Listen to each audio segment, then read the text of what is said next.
Hello everyone, আমি একটা birthday blog নিয়ে তোমাদের সামনে চলে এসেছি।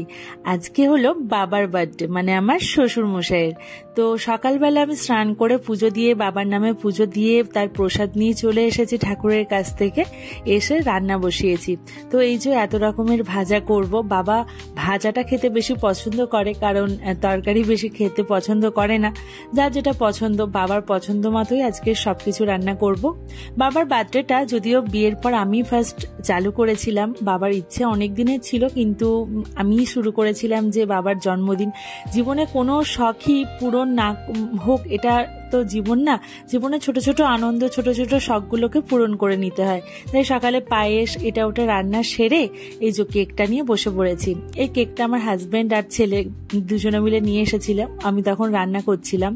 তো এই দেখো কেকটা খুব সুন্দর দেখতে, কিন্তু আর খেতে কিন্তু খুব সুন্দর ছিল। যদিও আমি সেদিন নিঢাল ছিলাম, যতক্ষণ না বাবা খায় ততক্ষণ আমি সকাল থেকে কিছু খাইনি। তো এই যে প্রসাদটা বাবার মুখে ছুঁয়ে তারপরে আমি হয়তো একটু জল খেয়েছিলাম। আর কটা বাজে, তো আমি রান্না শুরু করেছিলাম হয়তো 10টা থেকে, শেষ করেছিলাম 12:30টার মধ্যে। তারপর 1টার মধ্যে বাবাকে খেতে দিয়েছিলাম। যেহেতু আজকে বাবার ছুটির দিন, তো বাবা ঘরেই ছিল, কোনো প্রবলেম হয়নি। আর আমার হাজবেন্ড ভিডিওটা বানিয়ে দিচ্ছিল। তো আমি প্রত্যেক বছরই করি, যেহেতু ব্লগ করতাম না, ভিডিও করতাম না, অনলি ছবি ছাড়তাম, কিন্তু যেহেতু ব্লগ দিচ্ছি তখন আমার মনে হয় ছোট ছোট ক্লিপগুলো সবাই দেখুক, আনন্দ খুশি সবকিছু মিশিয়েই তো জীবন, তো সবাই দেখুক, সবকিছুটা শেয়ার করলাম। এই যে কেকটা তোমাদের দেখালাম, এবার কেক কাটা হবে। আর এই দেখো আমার ছেলে পাঞ্জাবি পরে রীতিমতো রেডি, দাদার সাথে কেক কাটবে। তো আমি আগুনটা ধরিয়ে দিচ্ছি। আর ওর বাবা যেহেতু ক্যামেরা করছিল, তো ওর সামনে আসতে পারেনি, তো পরে আবার ক্যামেরার সামনে এসেছিল। যদিও ও ছবি তুলতে খুব একটা পছন্দ করে না, ওকে আমি জোরও খুব একটা করি না। তো এই যে বাবাকে বলছিলাম হ্যাপি বার্থডে বাবা। আর বাবা সারা জীবন মানে এরকমই থাকুক, সুস্থ থাকুক, ভালো থাকুক, আমাদের পাশে থাকুক, আশীর্বাদ স্বরূপ এটাই চাই। কারণ বাবাকে আমি প্রচন্ড ভালোবাসি, এর আগের ব্লগেও বলেছি, নিজের বাপির মতো। বাবাও আমাকে প্রচন্ড ভালোবাসে। তো বাবাকে প্রণাম টোনাম সেরে কেক টেক কাটা হলো।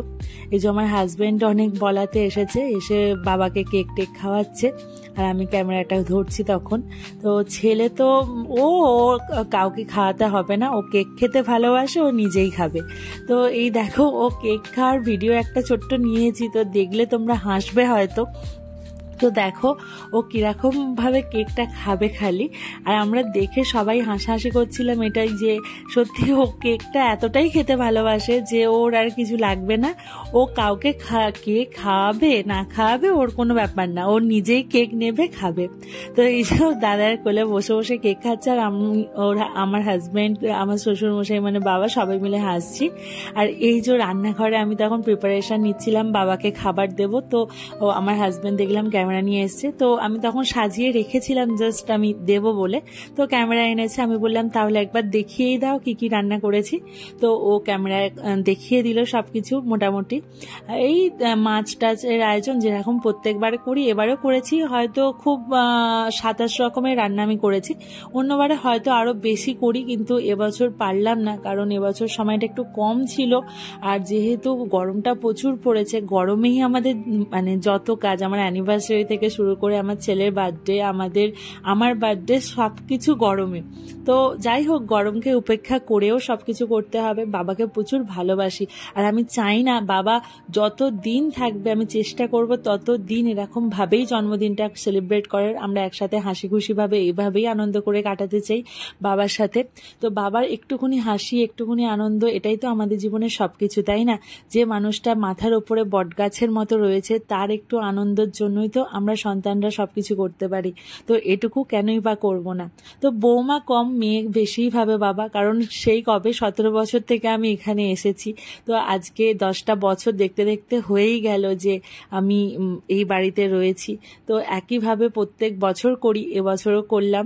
তো বাবা খুব খুশি। বাবার নাকি ইচ্ছে ছিল ছোট থেকে এরকম কোনো, কিন্তু সেরকম ভাবে বাবার মা কোনোদিন করে দিতে পারেনি। তো শুনেছিলাম আমার একটা দিদার একটা দিদার মুখে দিদা শাশুড়ির মুখে শুনেছিলাম, তো তারপর থেকে আমি শুরু করেছি এটা। তো এই যে আমি সবকিছু এবার এনে সাজাচ্ছি। প্রথমে আমি কলা পাতার উপর রেখে সাজাচ্ছিলাম, যেহেতু বাবা কলা পাতাটা মানে দেখতে ভালোবাসে। বাবার যাবতীয় রান্না সব কিন্তু আমি করেছি, মানে বাবা ভাজা থেকে শুরু করে, মানে মাছের আইটেম কম খায়, কিন্তু ভাজা থেকে শুরু করে অন্য রকমের ডাল, অন্য রকমের শাক, সেই সব কিছু আমি করেছি। আমি চেষ্টা করেছি বাবার যেগুলো পছন্দ সেগুলো বানানোর। তো সেরকমই করে আমি সবকিছু গুছিয়ে নিয়েছি, কিন্তু কলা পাতায় দেখলাম ভালো খুলছিল না, তো তারপরে কলা পাতা সরিয়ে নর্মালি মানে দিলাম সাজিয়ে গুছিয়ে। তো আমার হাজব্যান্ড কন্টিনিউয়াসলি ও ভিডিও বানাচ্ছিল, এই যে ভিডিও বানাচ্ছে, আমি তখন রেডি করছি জাস্ট। তো ঠিক আছে না, ও ভিডিও করেছে যখন, তখন আমি ক্লিপগুলো রেখেই দিয়েছি। আর এই দেখো আমার মানে পুরো সাজানো কমপ্লিট। তো দেখো কিরকম দেখতে লাগছে, অবশ্যই কমেন্ট বক্সে জানাবে যদি ভালো লেগে থাকে, আর লাইক করবে, শেয়ার করবে, আর আমার চ্যানেলটাকে অবশ্যই সাবস্ক্রাইব করবে। প্রত্যেক বছরই এরকম করে করি, এটা নতুন না এবছর, কিন্তু তারপরও যেহেতু এবছর ব্লগটা বানাচ্ছি সেই জন্য হয়তো একটু ভিডিওটা করলাম, না হলে হয়তো ছবি। তো আমি রান্নাগুলো দেখাচ্ছিলাম, এই চাটনি, পায়েস, দই, তরমুজ ছিল, মিষ্টি ছিল, 5 রকমের মাছ ছিল, তারপরে আরও সব নানান রকমের, মোরলা মাছ দিয়ে একটা আম দিয়ে টক, তারপর ভাজা ভুজি, টোটাল ভাজা ছিল 11 রকমের।